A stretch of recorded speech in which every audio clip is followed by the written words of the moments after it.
Hello बच्चों। रजे, जो हमने टॉपिक्स पहले डिस्कस किए थे ना, treatment of reserves, accumulated profits and losses, ये उसी के कंटिन्यूशन में है।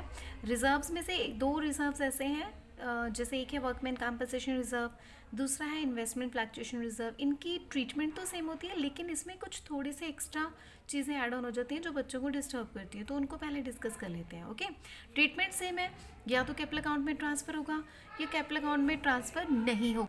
अगर ट्रांसफ़र टू कैपिटल अकाउंट करना है तो सिंपल एंट्री, रिजर्व्स को उठाइए, ओल्ड पार्टनर ओल्ड रेशो में डिस्ट्रीब्यूट कर दीजिए।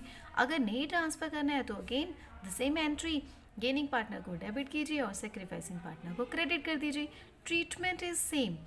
If treatment is same, then what's the difference? Why am I teaching this separately?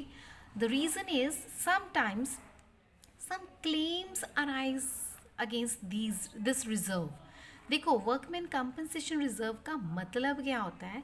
ये एक ऐसा रिजर्व है जो क्रिएट किया जाता है वर्कर्स को कंपनसेट करने के लिए। कंपनसेशन कब दी जाएगी? If during the working of the business firm किसी वर्कर के साथ कोई एक्सीडेंट हो जाता है या उसको कोई प्रॉब्लम हो जाती है, तो to compensate that worker we create a reserve. मैं अपने प्रॉफिट्स का कुछ पार्ट एक साइड पे रख लूँगी कि अगर किसी वर्कर को बाय चांस कुछ हो जाए तो उसको या उसके फैमिली को मुझे कुछ कंपनसेशन देनी पड़ेगी, right? So this reserve is created for that. अब आते हैं कि अगर बाय चांस हमारे पास कोई क्लेम आ जाए, अगर तो मान लीजिए हमारे पास जो क्लेम है वो रिजर्व से कम आया, तो देयर इज़ नो प्रॉब्लम। आपने रिजर्व क्रिएट किया हुआ है, उसमें से जितना क्लेम आया वो पे ऑफ कर दो, जो बचा वो ओल्ड पार्टनर्स की ओल्ड रेशो में डिवाइड कर दो। ओके, और अगर मान लीजिए आपके पास जितना रिजर्व है वो सारा का सारा ही क्लेम आ जाता है, इक्वल क्लेम आ जाता है, देन सारे के सारे रिजर्व को उठाइए और सारा का सारा क्लेम दे दीजिए। जब कुछ बचा ही नहीं तो नेचुरल सी बात है, पार्टनर्स को कुछ नहीं जाएगा। तीसरा आता है कि अगर the problem comes here also in case the claim is more than the reserve that we had created, so what to do now? ये तो बहुत बड़ा मैस हो गया। Not a big deal. ऐसा तो है ही नहीं कि बिजनेस एक ही बार में प्रॉफिट कमाएगा, बिजनेस तो हर साल प्रॉफिट्स कमाएगा ना। तो हम क्या करेंगे? WCR यानी कि रिजर्व को उठाएं। तो क्या करेंगे? WCR को उठाएंगे, उसे डेबिट कर देंगे और जो क्लेम है उसे क्रेडिट करेंगे, क्योंकि हमने पेएबल है तो it is a liability for us, we have to pay. अब ये जो डिफरेंस है, that difference we will pick up from revaluation account. Revaluation account हम लेटर ऑन पढ़ेंगे, अभी सिर्फ ये WCR की एंट्री समझ लीजिए। अगर हमारा क्लेम हमारे रिजर्व से बढ़ जाता है तो जितने भी क्लेम हमें एक्स्ट्रा पे करना पड़ेगा वो हम रीवैल्यूएशन से उठाएंगे। अब इस केस में भी हमारे पास कुछ बचा ही नहीं है, इनफैक्ट हमें ज़्यादा देना पड़ रहा है, तो उस पार्टनर्स को हम इसमें से कुछ भी नहीं देंगे। अब इसकी एक छोटी सी एग्जाम्पल करते हैं, लिटिल बिट ओनली। सपोज कीजिए हमारे पास रिजर्व था 30,000 रुपीज़ का, और मेरे को फर्स्ट केस, जैसे मैंने पहला केस आपको बताया, मेरे पास जो क्लेम है वो रिजर्व से कम आया। इफ़ क्लेम इज़ लेस तो नो इशू। आपने वर्कमैन कंपनसेशन रिजर्व उठाया 30,000 रुपीज़ का, क्लेम सेटल कर दिया 10,000 का, बाकी जो 20,000 बचा वो पुराने पार्टनर्स की पुरानी रेशो में डिवाइडेड, डिस्ट्रीब्यूटेड। और अगर आपका क्लेम जो है वो जितना रिजर्व था उतना ही आता है, then again there is no problem. Claim उठाइए, सारा का सारा क्लेम प्लेएबल में डाल दीजिए। हमारे पास कुछ भी नहीं है तो पार्टनर्स को नथिंग विल बी ट्रांसफर्ड। और मान लीजिए आपके पास जो क्लेम है वो क्लेम आ जाता है आपके रिजर्व से ज़्यादा। क्लेम ज़्यादा दैट मीन्स कि सब, मैंने जैसे एग्जांपल लिए, हमारे पास क्लेम है 40,000, रिजर्व तो सिर्फ 30,000। अब क्या करूँ? तो आप रिजर्व उठाइए 30,000 का, और जो आपके पास क्लेम आया है वो 40 का है, तो पेएबल तो 40,000 ही आएगा। जो 10,000 का डिफरेंस है that will pick up from revaluation account. So this was the whole treatment of, that is the treatment of workman compensation reserve. इससे नेक्स्ट आता है हमारे पास इन्वेस्टमेंट फ्लक्चुएशन रिजर्व। अब इन्वेस्टमेंट फ्लक्चुएशन रिजर्व क्या चीज़ है? अगेन नाम से ही बिल्कुल क्लियर हो रहा चाहिए, इन्वेस्टमेंट फ्लक्चुएशन रिजर्व।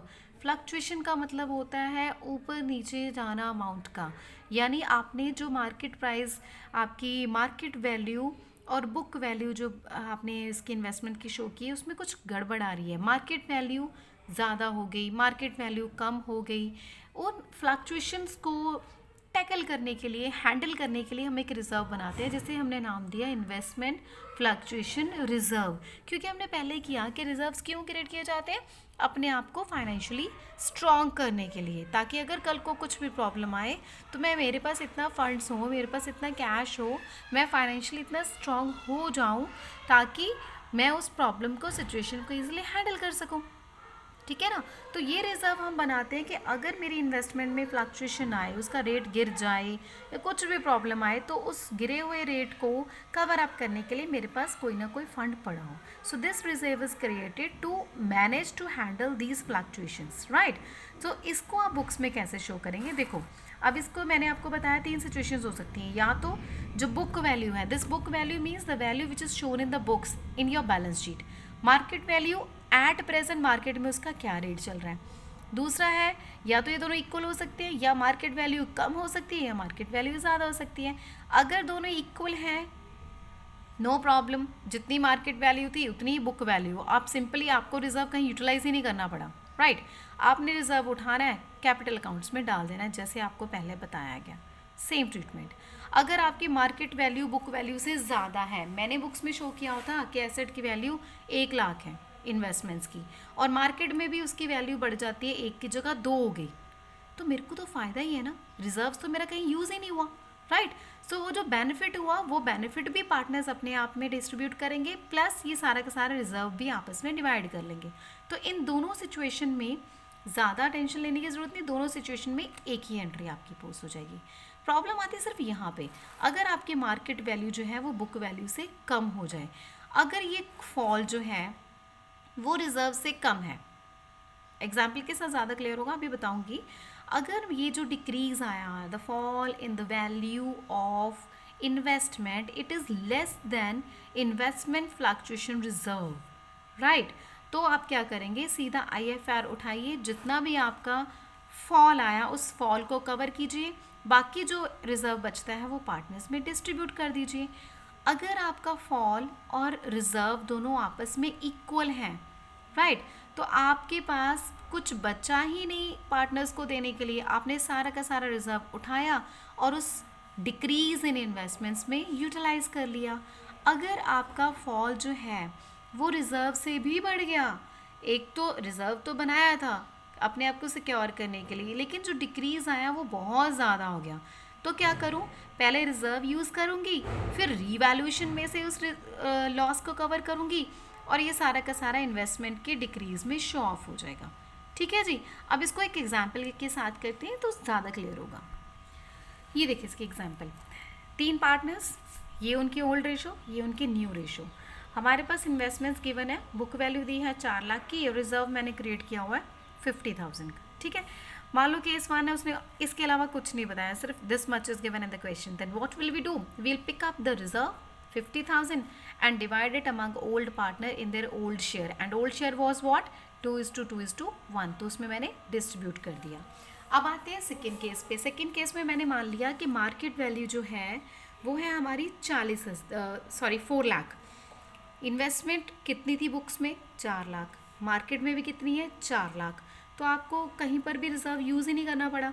अगेन आप सेम एंट्री पोस्ट करेंगे, इसी 50,000 को उठाएंगे, ओल्ड पार्टनर ओल्ड रेशो में डिवाइड कर देंगे। ठीक है, अब आता है थर्ड केस, जिसमें आपकी मार्केट वैल्यू जो है वो 4 लाख की बजाय गिर के होगी 3,90,000, राइट।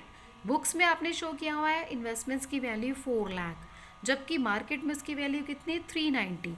आपका डिक्रीज कितना आ गया, 10,000 का। ये जो डिक्रीज आया, जो फॉल आया, इसी के लिए तो रिजर्व बनाया है ना भाई, और किसके लिए क्रिएट किया है। So no problem, why to worry, we do have reserve.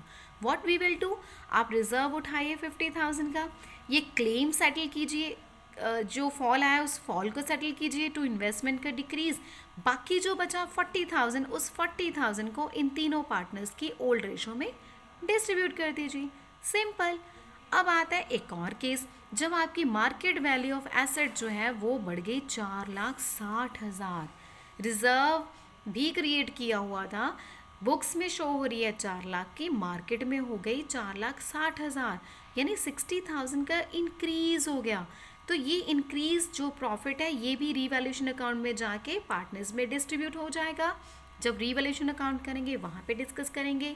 और जो 50,000 आपका रिजर्व था वो कहीं यूज़ ही नहीं हुआ, so as it is old partner old ratio में पूरा का पूरा 50,000 आपका डिस्ट्रीब्यूटेड। ओके, फिर आता है एक लास्ट केस जिसमें आपकी मार्केट वैल्यू जो बहुत गिर गई, बुक्स में शो किया था 4 लाख, मार्केट की वैल्यू होगी 1 लाख, तो डिक्रीज कितना आया आपका 1 लाख, सॉरी मार्केट की वैल्यू है 3 लाख, तो डिक्रीज कितना आया आपके पास 1 लाख। अब इस 1 लाख को हमने कवर अप करना है अपने रिजर्व में से, but I have a reserve of ₹50,000 only, so what will I do, this reserve I use and rest 50,000 का जो मेरा लॉस हो रहा है, जो मुझे नुकसान हो रहा है, वो मैं रीवैल्यूएशन अकाउंट से पिक करूँगी और इन्वेस्टमेंट्स का लॉस को कवर अप कर लूँगी। पार्टनर्स को यहाँ पे कुछ नहीं देना क्योंकि मेरे पास कुछ बचा ही नहीं है।